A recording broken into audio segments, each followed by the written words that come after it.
আসসালামু আলাইকুম রহমতুল্লাহি ওবরাকাতুহ। আলহামদুলিল্লাহি ওয়াহদা ওয়াসসালাতু ওয়াসসালামু আলা মান লা নাবিয়্যা বা'দা ওয়া আলা আলিহি ওয়া সাহবিহি ওয়া মাওয়ালা। আজকে জুমআর খুতবায় আমরা যে বিষয়টি আলোচনা করব ইনশাআল্লাহ, বিষয়টি হলো একটি আয়াতে কারিমার সংক্ষিপ্ত ব্যাখ্যা, সংক্ষিপ্ত তাফসীর। আয়াতে কারিমাটা হলো সূরা ইউসুফের 106 নম্বর আয়াতে কারিমা। আল্লাহ রাব্বুল আলামিন আয়াতে কারিমাটার মধ্যে বলছেন, ওয়ামা ইউমিনু আকসারুহুম বিল্লাহি ইল্লা ওয়া হুম মুশরিকুন। আল্লাহ রাব্বুল আলামিন বলেন, তাদের অধিকাংশই আল্লাহ রাব্বুল আলামিনের উপরে ঈমান আনে, আল্লাহকে বিশ্বাস করে, কিন্তু ইল্লা ওয়া হুম মুশরিকুন, বিশ্বাস করার পরেও তারা মুশরিক। তাহলে বিষয়টা কেমন মনে হয় না, যে আল্লাহকে বিশ্বাস করে, আল্লাহর উপরে ঈমান আনে, তারপরেও তারা মুশরিক। তো এই আয়াতে কারিমায় আসলে আল্লাহ রাব্বুল আলামিন আমাদেরকে কি বোঝাতে চেয়েছেন, বিষয়টা আমাদের ভালো করে বোঝা দরকার। আমরা তাওহীদের আলোচনা, শিরকের আলোচনা আলহামদুলিল্লাহ অনেক শুনেছি। তো এই জটিলতাটা আমাদেরকে উপলব্ধি করা দরকার। এটা উপলব্ধি করলে বুঝতে পারবো যে আমাদের সমাজে বর্তমানে আমরা যারা নিশ্চিন্তে ঘুমাইতেছি, যে আল্লাহর উপর ঈমান আনছি আমরা, আসলে ঈমান আনলেই যে মুমিন হয়ে গেছে তা না, আল্লাহকে বিশ্বাস করিও মুশরিক হইতে পারে। এই আয়াতে আল্লাহ রাব্বুল আলামিন সেই বিষয়টাই আমাদেরকে সতর্ক করেছেন। তো এখানে এই আয়াতটার তাফসীরে আমরা কয়েকটা বিষয় আলোচনা করার চেষ্টা করব ইনশাআল্লাহ। প্রথম কথা, যুগে যুগে মুশরিকেরা আল্লাহকে বিশ্বাস করত কিনা, এটা হলো প্রথম কথা। যে নূহ আলাইহিস সালামের যুগ থেকে পৃথিবীতে শিরিকের সূচনা। আদম আলাইহিস সালামের পরে 10 শতাব্দী, 1000 বছর পৃথিবীতে কোনো শিরিক ছিল না। 1000 বছর পৃথিবীটা শিরিক মুক্ত তাওহীদের জমিন ছিল। 1000 বছর পর থেকে পৃথিবীতে শিরিকের জন্ম, শিরিকের সূচনা। তাহলে ওই যে শিরিক শুরু হয়েছে, এই নূহ আলাইহিস সালামের সময় থেকে হাজার হাজার বছর অতিবাহিত হয়ে গেছে। এমন একটা বছর পৃথিবীতে অতিবাহিত হয় নাই যে বছর পৃথিবীর কোথাও শিরিক ছিল না। অর্থাৎ মানে ওই সময় থেকে আজ পর্যন্ত 2025 সাল পর্যন্ত শিরিক মুক্ত পুরা পৃথিবী, এরকম পরিস্থিতি কখনো হয় নাই। পৃথিবীর সূচনা হয়েছে তাওহীদ দিয়ে। 1000 বছর তাওহীদের ভূমি, তাওহীদের জমিন ছিল, জমিনে কোনো শিরিকের অস্তিত্ব ছিল না। আবার পৃথিবীর সমাপ্ত হবে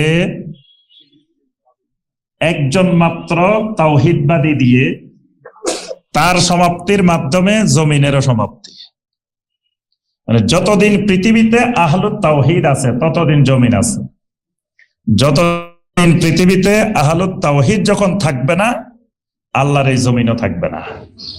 আহলুত তাওহীদ যেদিন শেষ, সেদিন কিয়ামত। পৃথিবীতে একজন মানুষও তাওহীদওয়ালা থাকতে কিয়ামত হবে না। নবী সাল্লাল্লাহু আলাইহি ওয়াসাল্লাম বলেছেন, লা তাকুমুস সাআতু হাত্তা লা ইউকালা ফিল আরদি আল্লাহ আল্লাহ। ততক্ষণ পর্যন্ত কিয়ামত হবে না যতক্ষণ পর্যন্ত পৃথিবীতে একজন মানুষও আল্লাহ রাব্বুল আলামিনের প্রতি তাওহীদি ঈমানওয়ালা একজন মানুষও থাকবে, ততদিন কিয়ামত হবে না। তাহলে পৃথিবীর সমাপ্তি হবে শিরিকের মাধ্যমে। মানে যখন পৃথিবীর সমস্ত মানুষ, 100% মানুষ শিরিকওয়ালা হয়ে যাবে, আহলুশ শিরক হয়ে যাবে, তখন কিয়ামত হবে। তাহলে পৃথিবীর সূচনা আহলুত তাওহীদ দিয়ে, পৃথিবীর সমাপ্তি আহলুশ শিরক দিয়ে। মানে কিয়ামতটা যখন হবে তখন আহলুশ শিরকদের উপরে কিয়ামতটা হবে, আহলুত তাওহীদের উপরে কিয়ামত হবে না।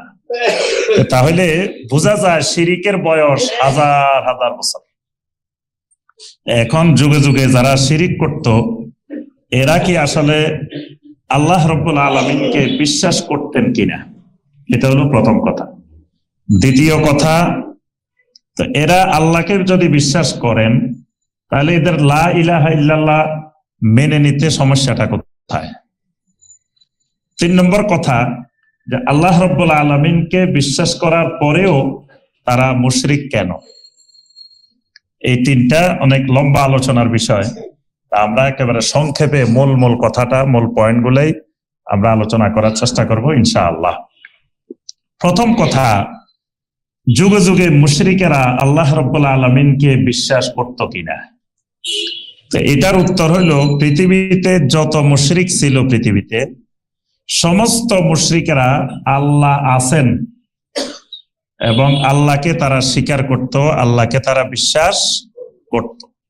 এই কারণে আল্লাহ রাব্বুল আলামিন জমিনের সবাইকে আল্লাহ পাক প্রশ্ন করে বলছেন, হাল তা'লামু লাহু সামিয়্যা। সূরা মারিয়ামের মধ্যে আল্লাহ পাক বলেন, হাল তা'লামু লাহু সামিয়্যা।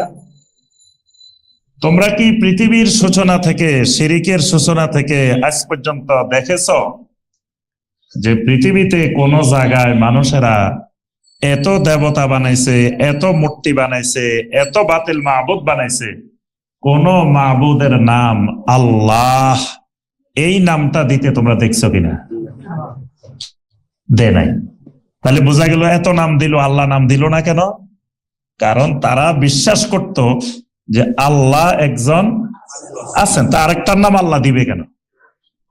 এই জন্য দেখেন, নবী সাল্লাল্লাহু আলাইহি ওয়াসাল্লামের সময় ওদের মাবুদ হলো 361 জন, আল্লাহ সহ 361। আল্লাহ তো আছে নাই, আল্লাহর সাথে আরো কয়জন? 300। এই যে আল্লাহর সাথে আরো 360 জন, এই 360 জনের একজনের নামও কিন্তু আল্লাহ দেয় নাই,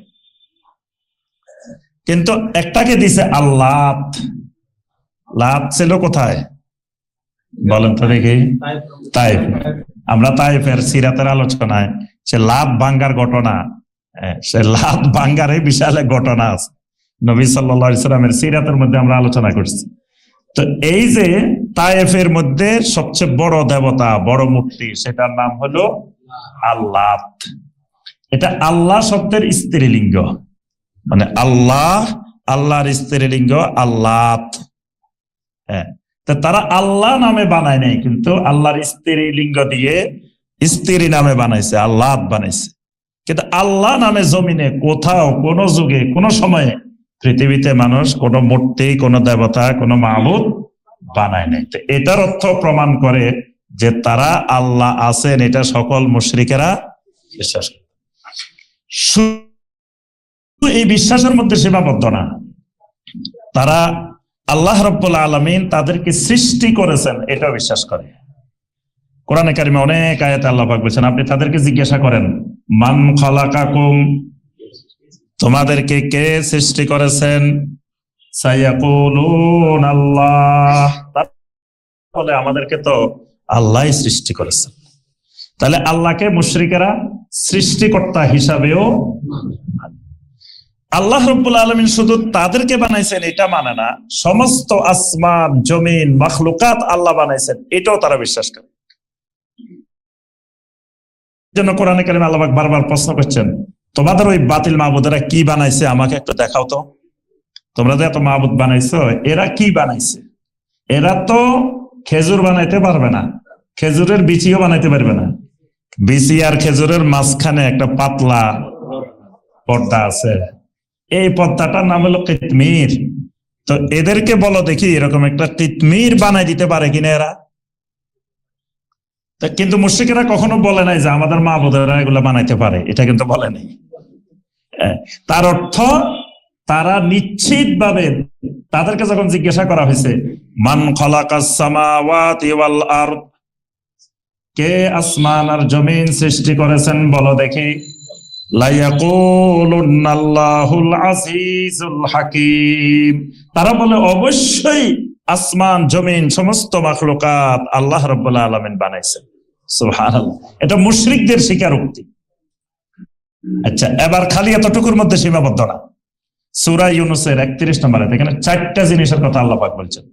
কুল মান ইয়ারযুকুকুম মিনাস সামাই ওয়াল আরদ, তাদেরকে জিজ্ঞাসা করেন আসমান আর জমিন থেকে কে তোমাদেরকে রিজিক সরবরাহ করেন, কে রিজিক দেয় তোমাদেরকে? তখন মুশরিকরা জবাব দিল ফাসায়াকুলুন আল্লাহ।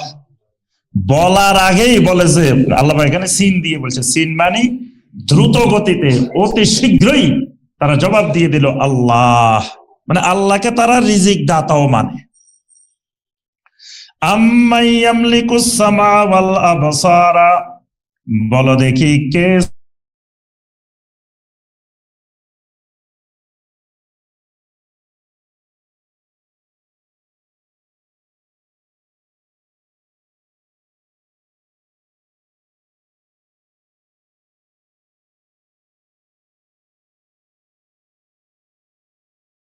খরিজুল মাইয়াতা মিনাল হাই, কে জীবিত থেকে মৃতকে বের করে নিয়ে আসেন, মৃত থেকে জীবিতকে বের করে নিয়ে আসেন।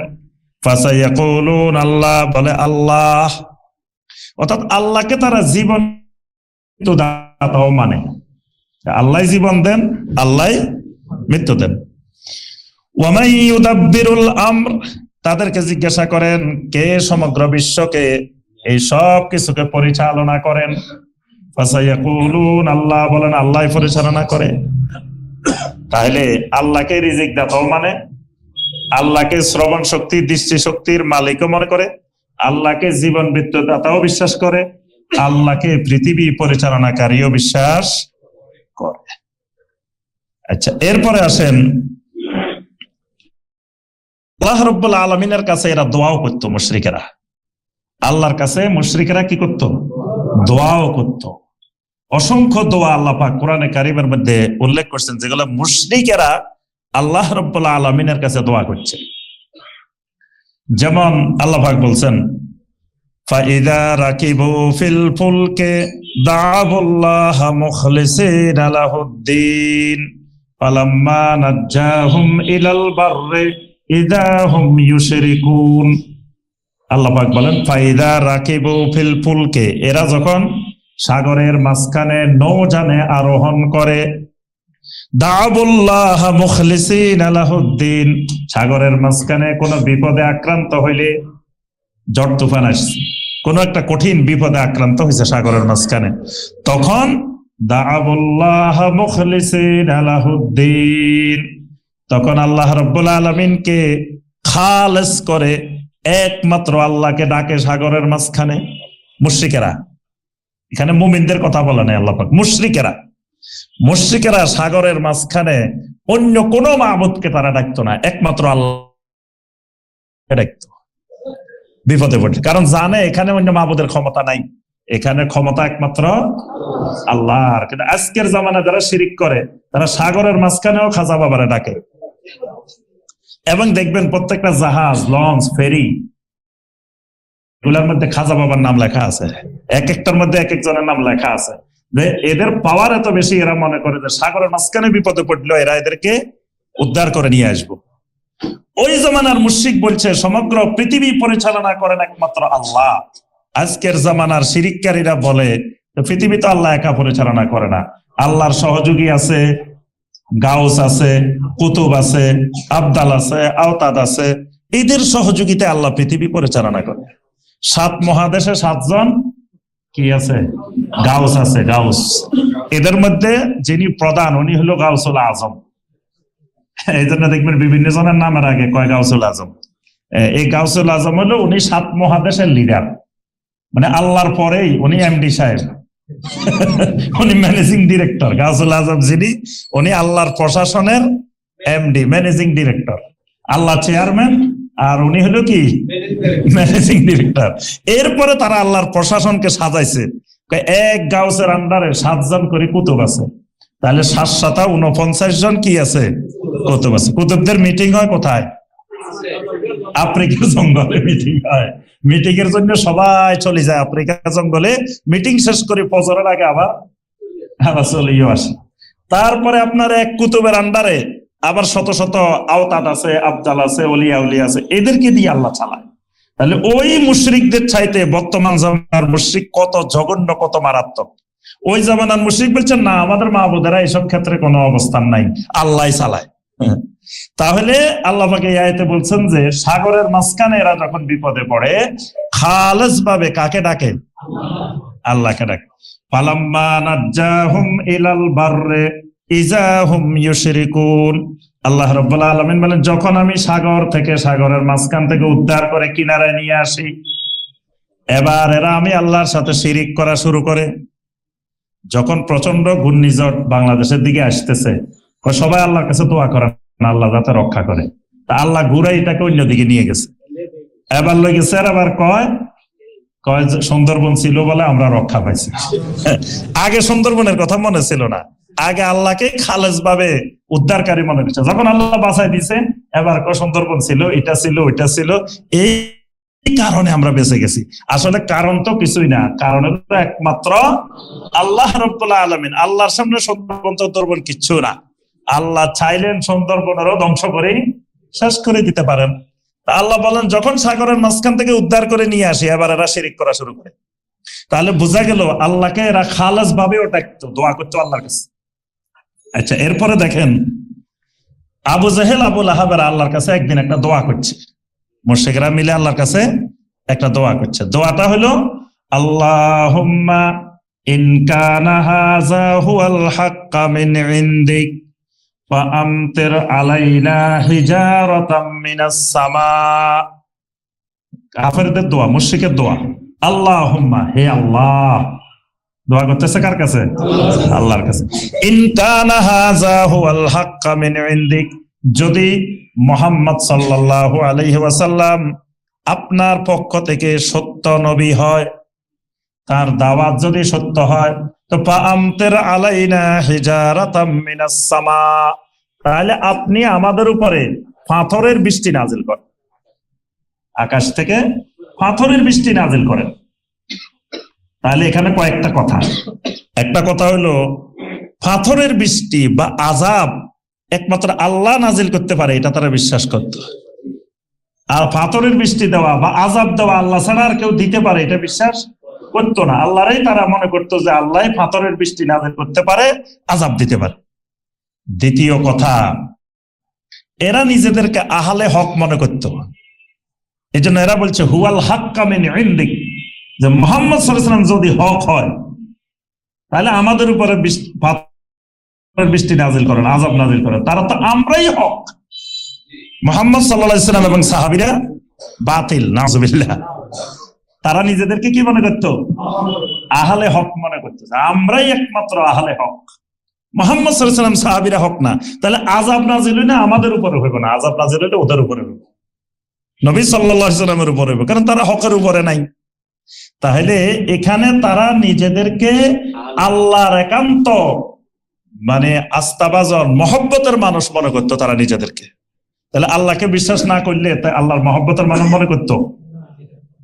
আচ্ছা, এরপরে আসেন, তারা প্রতি বছর হজ করতো, উমরা করতো না? মুশরিকেরা হজ করতো না?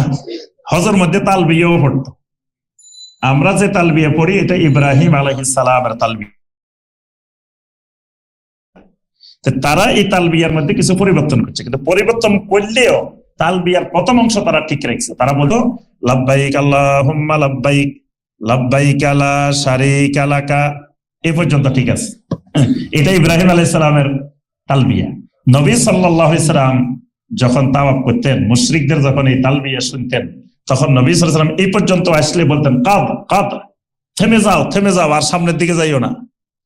কিন্তু তারা কি থামার লোক? তারা বলতো কি, ইল্লা শারীকান হুয়া লাকা তামলিকুহু ওয়া মা মালাক।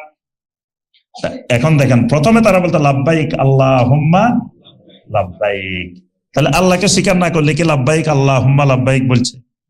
আর হজ করতো কেন? হজ করতো আল্লাহর কাছ থেকে সওয়াবের আশাই তো করতো, না কি কষ্ট করতো না? তাহলে আল্লাহকে বিশ্বাস না করলে হজও করতো না, উমরাও করতো না।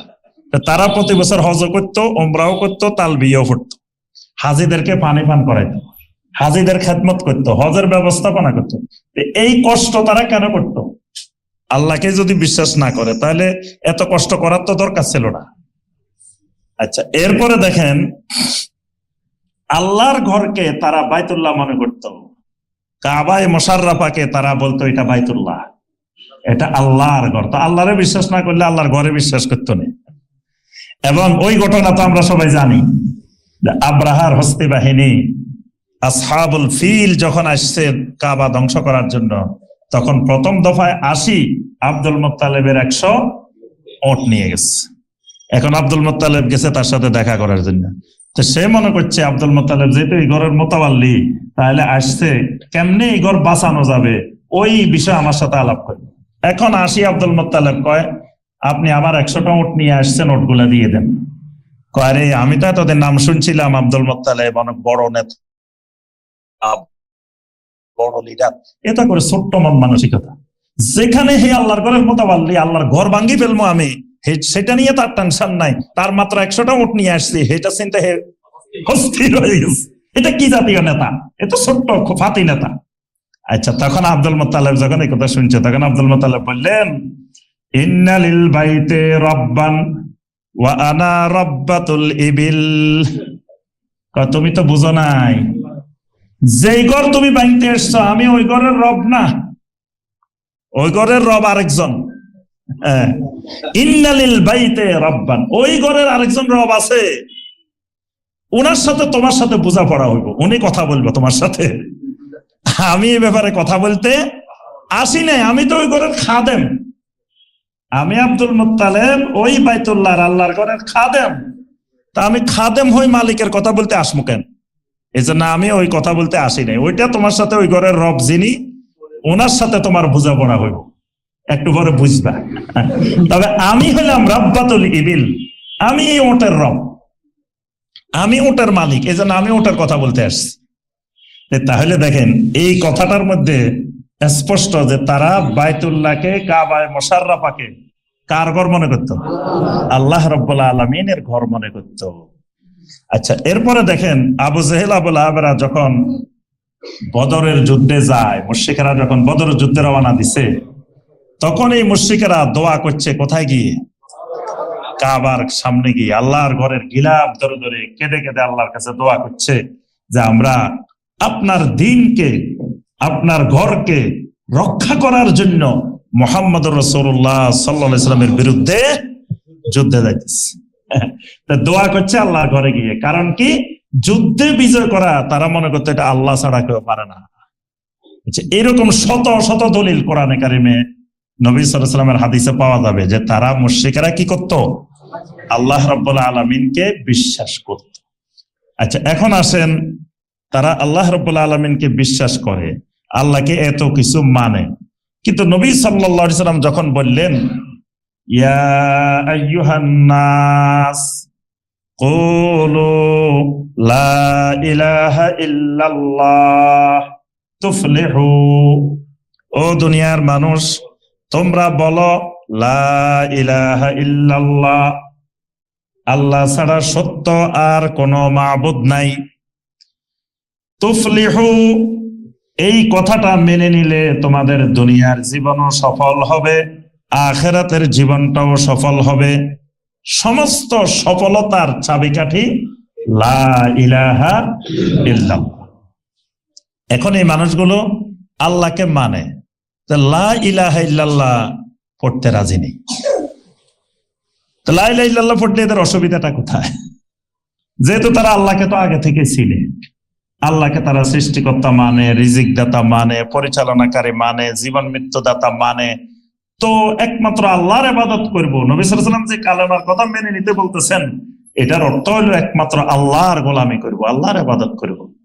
তো যে আল্লাহকে তারা এত কিছু বিশ্বাস করে, তো ওই আল্লাহর ইবাদত করতে তাদের অসুবিধাটা কোথায়? এবার আসেন, এটা আমাদের দ্বিতীয় পয়েন্ট, যে তারা আল্লাহকে বিশ্বাস করে কিন্তু লা ইলাহা ইল্লাল্লাহ বলবে না, এটা বলতে রাজি নেই। এমনি আল্লাহকে মানে, আল্লাহর কাছে দোয়া করতেছে, আল্লাহর কাছে চাইতেছে, আল্লাহর ঘরে হজ করতেছে, আল্লাহর ঘরে উমরা করতেছে, সব আল্লাহর করতেছে, হাজিদের খেদমত করতেছে, সব আল্লাহর সন্তুষ্টির জন্য, সব আল্লাহর জন্য করতেছে, কিন্তু লা ইলাহা ইল্লাল্লাহ বলতে রাজি নয়।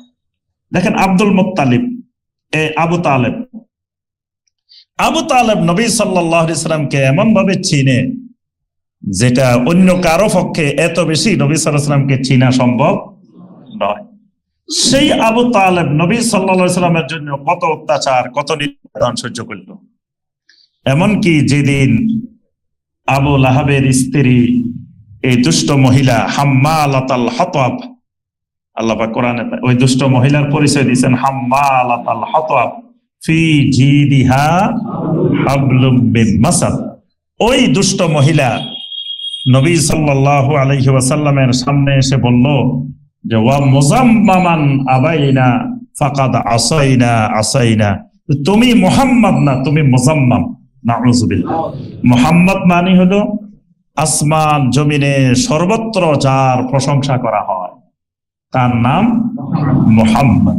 এর বিপরীত শব্দটা হইল মুজাম্মাম, মানে আসমান জমিনের সব জায়গায় যার নিন্দা করা হয়, তিরস্কার করা হয়। নাউযুবিল্লাহ।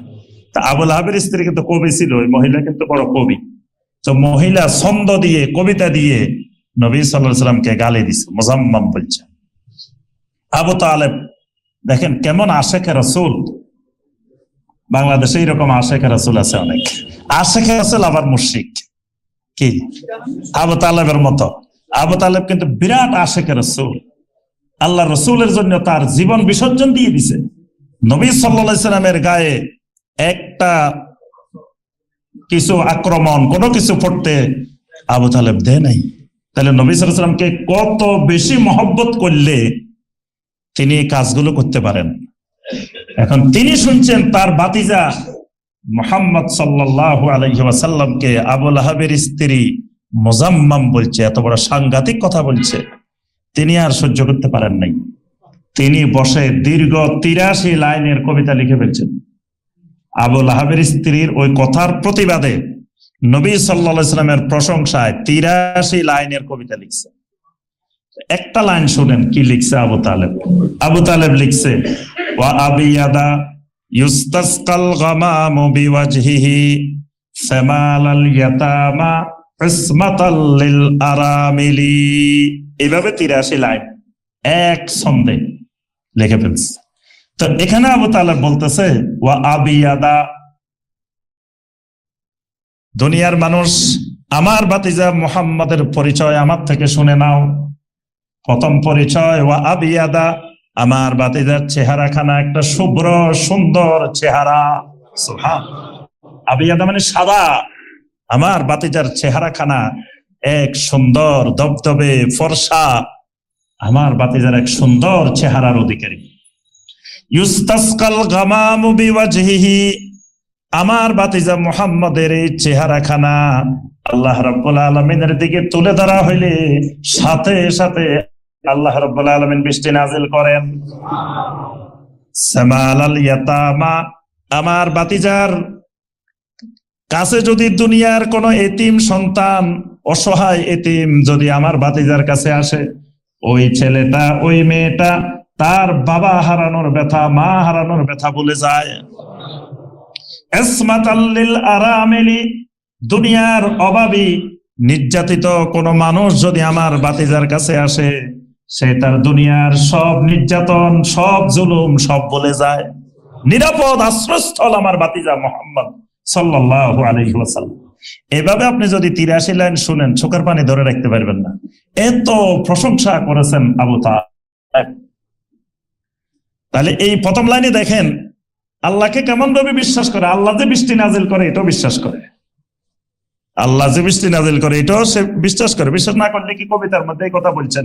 এবং সে নিজে দেখছে নবী সাল্লাল্লাহু আলাইহি ওয়াসাল্লাম শিশু অবস্থা, ছোট্ট অবস্থায় একবার আরবে বৃষ্টি হইতেছে না মক্কাতে, তখন আব্দুল মুত্তালিবের নেতৃত্বে এখানকার মানুষ সব বাইতুল্লাহর কাছে গিয়ে সমবেত হয়েছে, আল্লাহর কাছে বৃষ্টির জন্য দোয়া করছে। দোয়া করতে করতে বৃষ্টি হয় না, অনেকক্ষণ দোয়া হয়ে গেছে। আব্দুল মুত্তালিবের পাশেই নবী সাল্লাল্লাহু আলাইহি ওয়াসাল্লাম, শিশু মুহাম্মদ সাল্লাল্লাহু আলাইহি ওয়াসাল্লাম দাঁড়ানো। আব্দুল মুত্তালিব কতক্ষণ পরে নাতিকে কাঁধের উপরে তুলে ফেলছে। কাঁধের উপরে তুলে আল্লাহর কাছে বলেন, আল্লাহ আমার নাতি মুহাম্মদ, আল্লাহ তার চেহারাখানার দিকে তাকায় বৃষ্টি নাজিল করো। সাথে সাথে বৃষ্টি নাজিল হওয়া শুরু হয়ে গেছে। এটা কিন্তু আরবের লোকেরা, এই মক্কার লোকেরা আবু তালেব নিজে চোখে দেখছে। এই কারণে সে কবিতার মধ্যে লিখছে ইউস্তাসকাল গামামু বিওয়াজহিহি, আমার ভাতিজার চেহারাখানা আল্লাহর দিকে দিলে সাথে সাথে বৃষ্টি নাজিল হয়। আচ্ছা, এত কিছু জানলো, এত কিছু বুঝলো, মারা যাওয়ার সময় নবী সাল্লাল্লাহু আলাইহি ওয়াসাল্লাম গিয়ে বলেন, চাচা রে, ইয়া আম্মে কুল লা ইলাহা ইল্লাল্লাহ, চাচা আপনি খালি লা ইলাহা ইল্লাল্লাহ বলেন।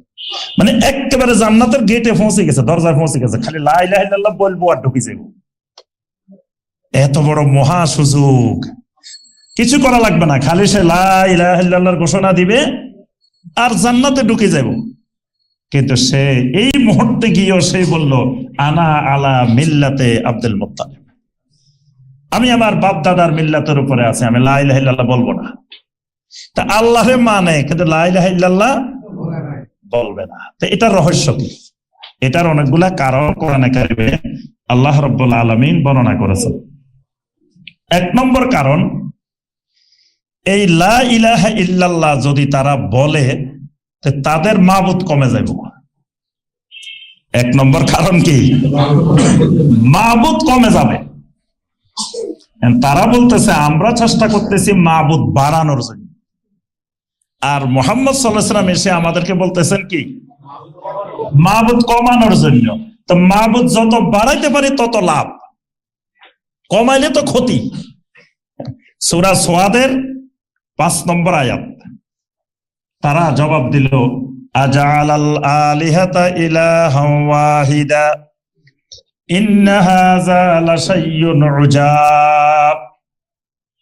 বলতেছে মুহাম্মদ সাল্লাল্লাহু আলাইহি ওয়াসাল্লাম আমাদেরকে যে দাওয়াতটা দিতেছেন এটা তো এক আজব কথা। লাশাইউন উজাব, উজাব হলো মানে মহা আশ্চর্যজনক কথা, খালি আশ্চর্যজনক না।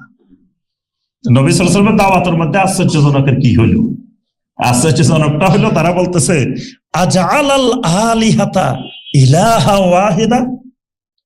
দেখো, আমরা সবাই মিলে চিন্তা করতেছি আরো কেমনে মাবুদ বাড়ানো যায়। 361 জন আছে, আরো কিছু বাড়াইলে আমাদের তাহলে মাবুদদের কর্মপরিধি দায়িত্ব কমে যাইব, কাজটা ভালো হইব। যেমন ধরেন আমাদের উপদেষ্টা পরিষদে আছে 21 জন, আরো বেশি হইলে এক একজনের আন্ডারে 2-3টা মন্ত্রণালয়, তখন একজন এক মন্ত্রণালয় দেখতে পারবেন, তাহলে আরো বাড়াইলে সুবিধা। এখন সবাই বললো, লাস্টে আসে আমাদের মাননীয় প্রধান উপদেষ্টা বললো, কোনো উপদেষ্টারে দরকার নাই, সব আমি চালাবো। এবার আমরা তো টেনশনে পড়ে যাবো, কিরে এতজন থাকি আমরা শান্তিতে নাই, নিরাপত্তার হীনতায় ভুগতেছি, রাস্তাঘাটে কোথায় ডাকাতি, কোথায় চুরি, কোথায় কোন সময় কি হয়, এই ভয়ের মধ্যে আছি। আর এখন কয় কোনো উপদেষ্টারে দরকার নাই, কোনো ডিসিএসপির দরকার নাই, সব আমি চালাবো। তো এটা আমাদের কাছে আশ্চর্যজনক কথা না? আরবের মুশরিকদের কাছে নবী সাল্লাল্লাহু আলাইহি ওয়াসাল্লামের এই দাওয়াতটা মহা আশ্চর্যজনক মনে হইতেছে। আমাদের মাবুদ এখন 361 জন, আল্লাহ সহ। তো একজনকে আমরা এক দায়িত্ব দিছি, কারো ছেলে মেয়ে হয় না, এটাই মাবুদে দেখবো। কারো চাকরি হয় না, এটাই মাবুদে দেখবো। কারো পরীক্ষা সামনে, এসএসসি পরীক্ষা, এইচএসসি পরীক্ষা, এটা পাস করানোর জন্য আমাদের এই খাজা বাবা এই কেবলায় কাবা দেখবো। তারপরে কারো আপনার দেখা গেছে চাকরি বাকরিতে উন্নতি নাই, অভাব অনটনে আছে, এটাই মাবুদে দেখবো। তারপরে কারো দেখা গেছে যে অনেক দিন হয়ে গেছে, বিয়ে হয়েছে, ছেলে মেয়ে হচ্ছে না, এখানে গেলে একটা ছেলে মেয়ের ব্যবস্থা হইব। এক একজনের এক এক সমস্যা, তো এক সমস্যার জন্য এক মাবুদ। এখন যদি সব সমস্যার জন্য একমাত্র আল্লাহর কাছে যাওয়া হয়, তা আল্লাহ পাক কয় দিক সামলাবে? তাদের মাথায় মহা চিন্তা যে সব দায়িত্ব যদি আল্লাহরে দিয়ে দেওয়া হয়, তাহলে আল্লাহ রাব্বুল আলামিন কয় দিক দেখবেন? তা আল্লাহ পাকের জন্য কোরআনে কারিমে অনেক আয়াতে একটা কথা বারবার বলছেন, ওয়ামা কাদারুল্লাহ হাক্কা কাদরিহি। এরা আমি আল্লাহকে চিনতে পারে নাই, আমি আল্লাহর যথাযোগ্য ক্ষমতা নির্ধারণ করতে পারে নাই। মানে এরা আল্লাহকে মাখলুকের মতো মনে করে বসে দিচ্ছে। এজন্য দেখবেন যত শিরিককারী আছে, প্রত্যেক শিরিককারীর দলিল আল্লাহকে এরা মাখলুকের মতো মনে করে। দেখবেন নবী সাল্লাল্লাহু আলাইহি ওয়াসাল্লামকে কয় হাজির নাজির, সব জায়গায় কি হাজির নাজির, এটা কি শিরক, এটা শিরক। এটার দলিল কি? এটার দলিল হলো কলকাতা হাইকোর্ট, এটার দলিল বাংলাদেশের হাইকোর্ট, ঢাকার হাইকোর্ট, সুপ্রিম কোর্ট, এটার দলিল। তো দলিল কি? দেখবেন ইউটিউবে গেলে এই দলিল পাইবেন। কয় এক হত্যা মামলার 3 আসামি আসছে কলকাতা হাইকোর্টে। তো বিচারক জিজ্ঞেস করলো, এই হত্যাকাণ্ডটা হয়েছে তুমি দেখছো শুনছো? কয় না, আমি শুনিও নাই দেখিও। কয় না, তোমার সাক্ষী বাতিল। আরেকজন আছে, তুমি দেখছো? কয় আমি তো দেখি নাই, মানুষের কাছে শুনছি। কয় না, তোমার সাক্ষীও বাতিল। আরেকজন আসি, কয় আমি সেখানে উপস্থিত, আমি সরাসরি দেখছি, আমার সামনে হত্যাকাণ্ড হয়েছে। কয় ঠিক আছে, তাহলে তোমার সাক্ষী গ্রহণযোগ্য। তো কিয়ামতের ময়দানে নবী সাল্লাল্লাহু আলাইহি সাল্লাম আমাদের পক্ষে সাক্ষী দিবেন। এখন আল্লাহ রসুল যদি এখানে হাজির না থাকে, আল্লাহ রসুল যদি না দেখে, তো রাসূলের সাক্ষী আল্লাহ কেমনে গ্রহণ করবে? ওই কলকাতা হাইকোর্টের বিচারের কিয়ামতের ময়দানের বিচারের সাথে তুলনা করে শিরিকে ডুবে গেছে। এইভাবে যত শিরিক আছে, প্রত্যেকটা শিরিকের মূল কেন্দ্রবিন্দু আল্লাহ রাব্বুল আলামিনকে মাখলুকের মতো মনে করা, মাখলুকের উপরে কিয়াস করা। এখন মুশরিকদের মাথায় ঢুকতেছে না যে মাবুদ যদি কমে যায়, তাহলে সব কিছু যদি আল্লাহর কাছে চলে যায়, তাহলে তো আল্লাহ এত দিক সামলানো আল্লাহর পক্ষে কঠিন। আমরা আল্লাহর দায়িত্ব কমাই দিছি, আল্লাহর দায়িত্ব কমানোর জন্য তো এই 360 জন বানাইছি। এখন নবী সাল্লাল্লাহু আলাইহি ওয়াসাল্লাম আসি কইতেছে না, 360 জনের দরকার নাই, সরাসরি একমাত্র আল্লাহ। তাহলে এই লা ইলাহা ইল্লাল্লাহ বলতে 1 নম্বর বাধা, মাবুদ কি হবে? কমে যাবে, এই টেনশনে। এবং দেখেন নূহ আলাইহিস সালামের যুগের মুশরিক এই জিনিসই বলছে। সূরা নূহের 23 নম্বর আয়াত, ওয়া ক্বালু লা তাযারুন্না আলিহাতাকুম ওয়া লা তাযারুন্না ওয়াদ্দাও ওয়া লা সুওয়াআ ওয়া লা ইয়াগুসা ওয়া ইয়াউকা ওয়া নাসরা। নূহ আলাইহিস সালাম যখন লা ইলাহা ইল্লাল্লাহ দাওয়াত দিলেন, তো এরা একজন আরেকজনকে খবরদার, নূহের পাল্লায় পড়ি, লা তাযারুন্না আলিহাতাকুম, তোমাদের এত মাবুদ এগুলার কিন্তু খবরদার ছাড়া যাবে না। চাইও আবার নূহের কথা শুনি মাবুদ ছাড়ি দিবা। একজন আরেকজনের সতর্ক করতেছে, খবরদার, নূহ আলাইহিস সালামের কথা শুনি আমাদের একটা মাবুদও ছাড়া যাবে না।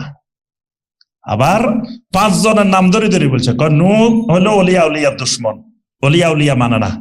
খবরদার, আমাদের ওয়াদ, সুয়া, ইয়াগুস, ইয়াউক, নাসার, এই 5 জন বড় বড় আল্লাহর ওলি, বড় বড় দিনদার মুত্তাকিন মানুষ, এদেরকেও কিন্তু খবরদার ছাড়া, ওলিয়া উলিয়া ছাড়লে বিপদে পড়ে যাবে। কারণ শাফাত পাইবা কেমনে, তারপর আল্লাহর মুকাররাবিন পাইবা কেমনে, আর অনেক কাজ ওলিয়া উলিয়া ছাড়ি দিলে তুমি বরবাদ। ওলিয়া উলিয়া কোন অবস্থায় ছাড়া যাবে না। তাহলে বোঝা গেল যে 1 নম্বর কারণ লা ইলাহা ইল্লাল্লাহ বলতে বাধা কিসের মধ্যে? মাবুদ কমে যাবে। 2 নম্বর বাধা, লা ইলাহা ইল্লাল্লাহ বললে বাপ দাদাদেরকে ভুল সাব্যস্ত করা হয়।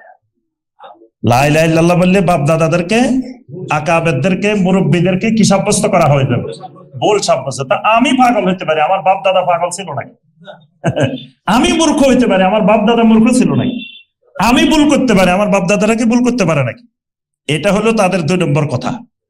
তারা কোরআনে কারিমে আল্লাহ পাক সূরা আল মায়েদার 104 নম্বর আয়াতে আল্লাহ পাক বলছেন, ওয়া ইযা কিলা লাহুম তাআলাউ ইলা মা আনজালাল্লাহু ওয়া ইলার রাসূল ক্বালু হাসবুনা মা ওয়াজাদনা আলাইহি আবাআনা। যখন তাদেরকে বলা হয়েছে কোরআন সুন্নাহর দিকে ফিরে আসো, তারা বলে আমাদের জন্য আমাদের বাপ দাদাদেরকে যে অবস্থায় পাইছি, মুরব্বীদেরকে, এটাই আমাদের জন্য যথেষ্ট। আর আমাদের বাপ দাদারা কি জানতো না? তা আল্লাহ পাক বলছে তোমাদের বাপ দাদারা আসলে জাহেল ছিল, জানতো না। আওয়ালাউ কানা আবাউহুম লা ইয়ালামুনা শাইয়্যান ওয়া লা ইয়াহতাদুন, তোমাদের বাপ দাদারা জানতো না, তোমাদের বাপ দাদারা হেদায়েতের উপরেও ছিল না, এরা গোমরাহির উপরে ছিল। আর এটা দেখেন ফেরাউনও একই কথা বলছে। ফেরাউনকে যখন মুসা আলাইহিস সালাম দাওয়াত দিয়েছেন, তো ফেরাউন চুপ করে শুনছে, শুনি তুমি লাস্টে মুসা একটা প্রশ্ন আছে, এই প্রশ্নের উত্তর দি তুমি চলে যাও, শেষ, তোমার সাথে আমার বোঝাশোনা রফা দফা শেষ। তো প্রশ্নটা কি? এক প্রশ্নের দাম 1 কোটি টাকা। ফামা বালুল কুরুনিল উলা, ফেরাউনের এক প্রশ্ন দেখেন, এক প্রশ্নে ফেরাউন কত বুদ্ধিমান, কত চালাক। এমনি কি সে সারা পৃথিবী চালাইছে? এত প্রভাবশালী, এত বড় শাসক ছিল কি এমনি এমনি? বুদ্ধি না থাকলে সে মুসা আলাইহিস সালামকে বলছে ফামা বালুল কুরুনিল উলা। এখন যারে প্রশ্ন করছে হেও কি কম? আল্লাহু আকবার। 5 জন উলুল আজম রাসূলের মধ্যে একজন, যার সাথে আল্লাহ রাব্বুল আলামিন সরাসরি কথা বলার মতো কথা বলছেন। ওয়া কাল্লামাল্লাহু মূসা তাকলিমা, আল্লাহ বলছেন আমি মূসার সাথে কথা বলার মতো কথা বলছি সরাসরি। তাহলে ওই রকম একজন নবী, তাকে প্রশ্ন করছেন যে ফামা বালুল কুরুনিল উলা, বলো দেখি মূসা আমাদের বাপ দাদাদের অবস্থাটা কি, আমাদের বাপ দাদা যারা অতিবাহিত হয়ে গেছে এদের অবস্থাটা কি, মানে এরা কি জান্নাতে গেছে না জাহান্নামে গেছে, খালি এটা বলে দিবা। তা এখন মূসা আলাইহিস সালাম যদি বলেন যে এরা জান্নাতে গেছে, তাহলে সে বলবে কি, তারা যদি তোমারে না মানি, তোমার লা ইলাহা ইল্লাল্লাহ না মানি জান্নাতে যাইতে পারে, তা আমরা মানবো কেন? আমরা মানার দরকারটা কি? আমরাও তো বাপ দাদারা জান্নাতে গেছে, আমরাও যাবো। আচ্ছা, মূসা আলাইহিস সালাম যদি বলে যে না তারা জাহান্নামে গেছে, এবার ফেরাউন পুরা দেশের মানুষকে বলবো দেখো মূসা তোমাদের বাপ দাদা সবগুলারে জাহান্নামে পাঠাই দিচ্ছে। মানুষ এবার এমন খেপা খেপবো মূসা আলাইহিস সালামের উপরে, আর মূসা আলাইহিস সালামের দাওয়াত শুনবে না, মূসা আলাইহিস সালামের দাওয়াত আর শুনবেই না। তবে যে হ্যাঁ আমাদের বাপ দাদা নিয়ে কথা কইছে, আপনি দেখবেন খালি কারো বাপ দাদা নিয়ে কথা কইবেন একটু বরবাদ। বাপ দাদা নিয়ে কথা বলা যায় না। এখন এই ফেরাউন এক প্রশ্নে মূসা আলাইহিস সালামের দাওয়াতকে সে মনে করছে তছনছ করে দিবে। মূসা আলাইহিস সালাম তারা জান্নাতে তারা জাহান্নামে কোনোটাই বলেন নাই। মূসা আলাইহিস সালাম বললেন তারা আল্লাহর জিম্মায় চলে গেছে, তাদের হিসাব আল্লাহর সাথে, সেটার খোঁজ খবর নেওয়া আমার দায়িত্ব না। তবে তাদের কাছে মূসা আসে নাই, তোমার কাছে মূসা আসে, তোমার হিসাব ভিন্ন, তাদের হিসাব ভিন্ন। আগে তুমি বাংলাদেশে থাকি অনেক কিছু বুঝতে পারো নাই, এখন তুমি বাংলাদেশে বসে তোমার সাথে মক্কা মুকাররমা মদিনা মুনাওয়ারা সারা পৃথিবী এখন সামনে এসে গেছে, কাছে এসে গেছে, তোমার জানা একবারে সহজ হয়ে গেছে। এক সময় জানাটা অনেক কঠিন ছিল। তাহলে ওই সময়ের অবস্থা আর এই সময়ের অবস্থা অনেক পার্থক্য আছে। এখন তোমার ওজোর আপত্তি নাই যে আমি শিরিক বুঝি নাই, বেদাত বুঝি নাই, কুফর বুঝি নাই, এইটা বলার কোন সুযোগ এখন। তাহলে 2 নম্বর বাধা ওদের লা ইলাহা ইল্লাল্লাহ বলতে বাপ দাদা। 3 নম্বর বাধা, তারা দেখছে লা ইলাহা ইল্লাল্লাহ বললে তাদের স্বার্থে কিছু আঘাত আসে, প্রত্যেকের স্বার্থে কিছু আঘাত, কারো চেয়ার চলে যায়, যে চেয়ারে আছে যে পদে আছে পদ থাকে না, কারো চেয়ার চলে যায়, কারো টাকা পয়সার ইনকাম কমে যায়, কারো এক এক জায়গা দিয়ে এক এক নেতৃত্ব চলে যায়, এক এক জায়গা দিয়ে এক এক সমস্যা। এই সমস্যার কারণে তারা লা ইলাহা ইল্লাল্লাহ বলতে পারে না। আরো অনেকগুলো কারণ আছে। তাহলে আমরা বুঝলাম আল্লাহকে মানে কিন্তু লা ইলাহা ইল্লাল্লাহ মানে না, তাওহীদ মানে না। এবার আসেন সর্বশেষ কথা, যেটা বলে আমরা শেষ করব, সেটা হলো তাহলে এরা আল্লাহকে বিশ্বাস করার পরেও মুশরিক কেন? মুশরিক হলো আল্লাহ রাব্বুল আলামিনকে বিশ্বাস করতে হলে 5টা জিনিস আল্লাহর জন্য খালেস করতে হবে। কয়টা জিনিস? 5টা জিনিস আল্লাহ রাব্বুল আলামিনের জন্য যতক্ষণ খালেস না হবে ততক্ষণ মুখলিসিন লাহুদ্দিন হবে না। আর সূরা আল বাইয়িনার 5 নম্বর আয়াত আল্লাহ পাক বলছেন ওয়ামা উমিরু ইল্লা লিয়াবুদুল্লাহা মুখলিসিনা লাহুদ্দিন হুনাফা। আল্লাহ তোমাদেরকে নির্দেশ দিচ্ছেন তোমরা একমাত্র একনিষ্ঠভাবে, হুনাফা মানে হানিফের বহুবচন, হুনাফা মানে একনিষ্ঠভাবে তোমরা আল্লাহর ইবাদত করবা। আর কেমনে আল্লাহর ইবাদত করবা? মুখলিসিনা লাহুদ্দিন, আল্লাহর জন্য দ্বীনকে খালেস করে, তখন এটা আল্লাহর ইবাদত হবে। এর বাহিরে আল্লাহর ইবাদত করলে এটা আল্লাহর ইবাদত হবে না, ওটা আল্লাহর ইবাদত করিও মুশরিক হবে। আরবের মুশরিকরা অনেক ইবাদত করছে, হজ করছে, উমরা করছে, আরো অনেক ইবাদত করছে, কিন্তু ইবাদত করিও মুশরিক। কারণ কি? তারা আল্লাহর জন্য দ্বীনকে খালেস করে নাই, মুখলিসিনা লাহুদ্দিন করে নাই। এই জন্য কোরআনে দেখবেন অসংখ্য আয়াত আল্লাহ পাক এই কথাটা বারবার বলছেন, আলা লিল্লাহি দ্বীনুল খালেস, আল্লাহর জন্যই জেনে রাখো দ্বীনকে আল্লাহর জন্যই খালেস করতে হবে। মানে দ্বীন মানাটা খালেস হইতে হবে আল্লাহর জন্য। ইবাদতটাই হলো দ্বীন, দ্বীন মানা মানে আল্লাহর ইবাদত করা। তো ইবাদতটা করতে হবে মুখলিসিন, মানে একমাত্র আল্লাহ। তা আল্লাহর জন্য খালেস না করলে আপনি যতই আল্লাহকে বিশ্বাস করেন কিন্তু আপনি মুমিন হওয়া যাবেন। তো মুখলিসিন হতে হলে কয়টা জিনিস বলছি? 5টা। এই 5টা পয়েন্ট মনে রাখবেন, তাহলে তাওহীদ বুঝা, তাওহীদের উপরে ইস্তেকামত থাকা একেবারে সহজ। 1 নম্বর খালক, 2 নম্বর মুলক, 3 নম্বর তাদবীর, 4 নম্বর আল আসমা ওয়াস সিফাত, 5 নম্বর ইবাদত। এই 5টা জিনিস একমাত্র আল্লাহর জন্য খালেস করলে আল্লাহকে মানা হবে, মুমিন হওয়া যাবে। যতক্ষণ 5টার একটা আল্লাহর জন্য খালেস হবে না, 4টা হয়েছে একটা হয় নাই, ততক্ষণ ইল্লা ওয়া হুম মুশরিকুন। আল্লাহকে যত বিশ্বাস করুক, যত আল্লাহর ইবাদত করুক, তারপরেও সে মুশরিক। 1 নম্বর কি বলছি? খালক, সৃষ্টি। আল্লাহ রাব্বুল আলামিন, আমরা যত সৃষ্টি মাখলুকাত দেখি আর যা দেখি না, আমরা সব সৃষ্টি কিন্তু দেখি না, আমরা নিজেই তো দেখি না। আমার আপনার ভিতরে যে জিনিস আছে এগুলো দেখেন? দেখি না। কত যন্ত্রপাতি, কত জিনিস ভিতরে, এটা আমরা কিচ্ছু দেখি না। আমাদের চোখে নিজের কানটাও দেখি না। এখান থেকে এখানে মাঝখানে দূরত্ব কত দূর? চোখে আর কানে 6 মাসের রাস্তা। এটা কিন্তু একেবারে 6 মাসের রাস্তা। এমনি রাস্তায় দূর মনে হইতেছে, কিন্তু রাস্তা 6 মাসের। কান এটা আমরা দেখি, আমার চোখের পাশে, কিন্তু আমরা দেখি না। অনেক জিনিস আমরা দেখি না, এই জন্য দেখা সম্ভব না। দেখি আর না দেখি যত খালক আছে, মাখলুকাত আছে, এই সমস্ত মাখলুকাত কার? একমাত্র আল্লাহ। খালি আল্লাহ না, একমাত্র আল্লাহ। এইটা আল্লাহর জন্য সাব্যস্ত করতে হবে। কোন সৃষ্টি, কোন খালক আল্লাহ ছাড়া কারো নাই। এই কারণে আল্লাহ পাক সূরা আল আরাফের 54 নম্বর আয়াতে কারিমে বলছেন, আলা লাহুল খালকু ওয়াল আমরু তাবারাকাল্লাহু রাব্বুল আলামিন। এখানে আল্লাহ পাক তাওহীদের মূলনীতি বলছেন, জেনে রাখো যে লাহুল খালক, সমস্ত সৃষ্টি একমাত্র আল্লাহ। লাহুল আমর, তাহলে সৃষ্টি যার, হুকুম মানবে তার, আদেশ মানবে তার, আইন মানবে তার, শরীয়ত মানবে তার।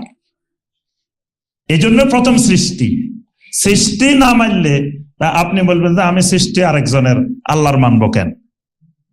তাহলে প্রথম মেনে নিতে হবে যে আমি সৃষ্টি একমাত্র আল্লাহ।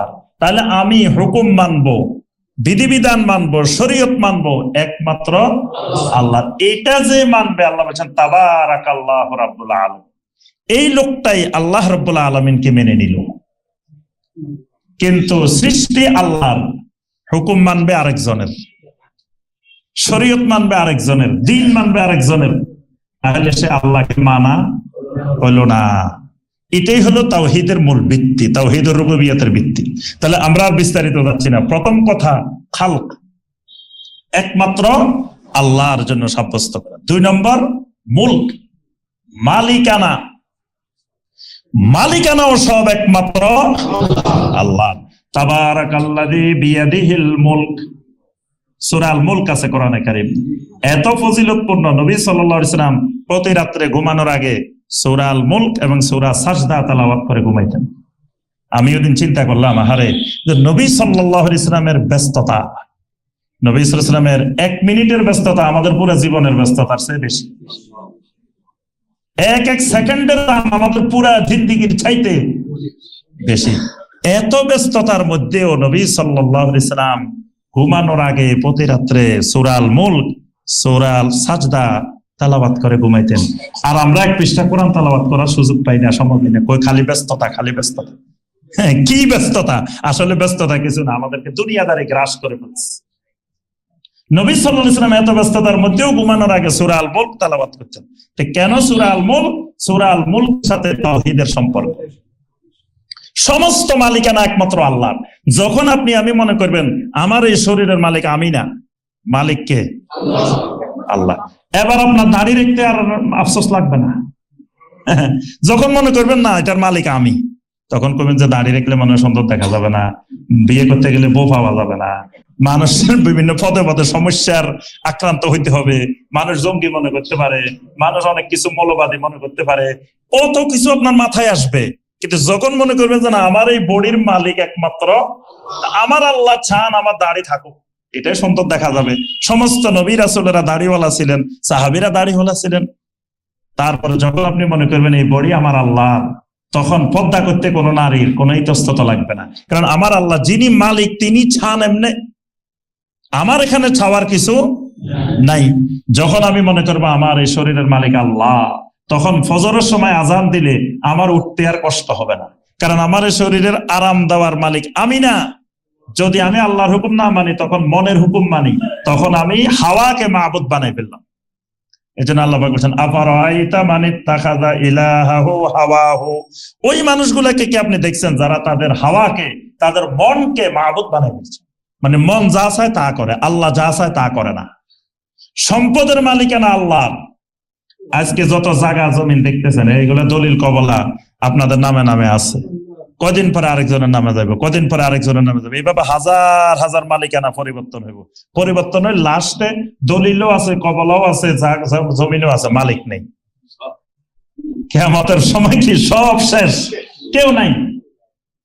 এখন আর কোন ওই জমিন আছে, সব আছে, তো এগুলার মালিক কে? এখন মূল মালিকের কাছে ফিরে যাবে। তাহলে আমাদেরকে আল্লাহ দিয়েছেন সাময়িক মালিকানা, কিন্তু সাময়িক মালিকানা পাই আমরা মূল মালিক হয়ে বসে গেছি। এই জন্য 2 নম্বর আল্লাহকে সবকিছুর একক মালিকানা বিশ্বাস করা, এটার নাম। আরবের মুশরিকেরা আল্লাহকে একক মালিকানা বিশ্বাস করে না। কিছুর মালিক তারা নিজেদেরকে মনে করত, কিছুর মালিক তারা অন্যদেরকে মনে করত, এইভাবে তারা শিরকে নিমজ্জিত হয়েছে। 3 নম্বর তাদবীর, সমস্ত কিছুর পরিচালনাকারী একমাত্র আল্লাহ। সুতরাং আমার বিপদ আপদ মুসিবত যা হবে এগুলো দূরকারী একমাত্র। এবার দেখবেন আপনাকে দিয়ে আর কোনোদিন শিরিক হবে না। আপনি আর কোথাও বিপদ আপদ দূর করার জন্য দৌড়াইবেন না, আপনার আল্লাহর কাছে চাইবেন। যেমন আল্লাহ বিপদ আপদ একমাত্র দূরকারী, আমার আল্লাহ একমাত্র সাহায্যকারী, আমার আল্লাহ একমাত্র দাতা, আমার আল্লাহ একমাত্র গাউসুল আজম। এইটা যখন আপনার তাওহীদ ঠিক হবে, যখন এই আল্লাহকে তাদবীর পরিচালনাকারী মনে করবেন, নির্দিষ্ট করে আল্লাহ ছাড়া কোনো পরিচালনাকারী নাই, তখন আপনি আর কারো কাছে যাওয়ার দরকার হবে না, আপনার এক মাবুদেই যথেষ্ট।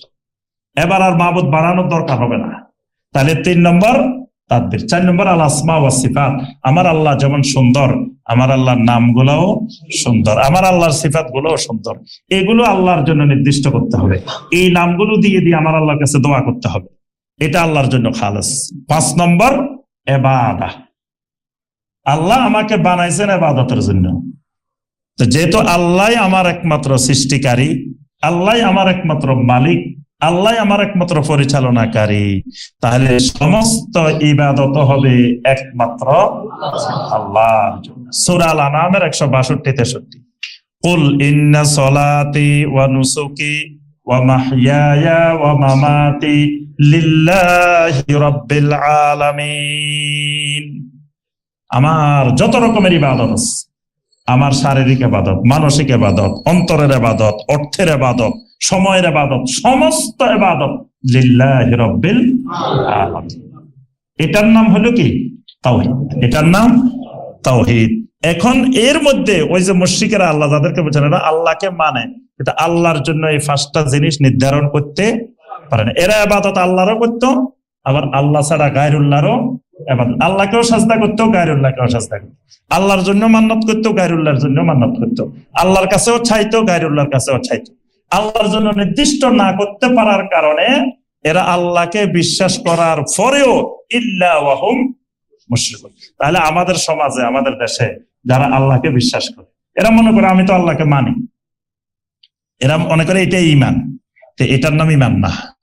শুধু আল্লাহকে আছেন, আল্লাহ রিজিক দাতা, আল্লাহ সৃষ্টিকর্তা, আল্লাহ এই মুশরিকরা যে বিশ্বাস করতো, এগুলো শুধু বিশ্বাস করার নাম ঈমান না। ঈমান হলো আল্লাহর জন্য এই তাওহীদের যে 5টা বিষয় বললাম, এইগুলোকে যতক্ষণ খালেস ভাবে আল্লাহর জন্য নির্দিষ্ট করা না হবে, ততক্ষণ কেউ ঈমানদার হইতে পারবে না, ততক্ষণ সে মুশরিক, আল্লাহকে বিশ্বাস করার পরেও মুশরিক। আল্লাহ রাব্বুল আলামিন আমাদের সবাইকে প্রকৃত আহলুত তাওহীদ, প্রকৃত ঈমানদার হওয়ার আল্লাহ পাক আমাদেরকে তৌফিক দান করুন। আল্লাহ রাব্বুল আলামিন আমাদেরকে তাওহীদের উপরে ইস্তেকামত থাকার তৌফিক দান করুন। সকল প্রকার শিরিক, কুফর, নিফাক, বেদাত থেকে আল্লাহ রাব্বুল আলামিন আমাদেরকে হেফাজত করুন। আমিন ইয়া রাব্বাল আলামিন। আকুলু কাওলি হাযা ওয়া আস্তাগফিরুল্লাহ লি ওয়া লাকুম ফাস্তাগফিরু ইন্নাহু হুয়াত তাওয়াবুর রহিম। আসসালামু আলাইকুম ওয়া রাহমাতুল্লাহি ওয়া বারাকাতুহু।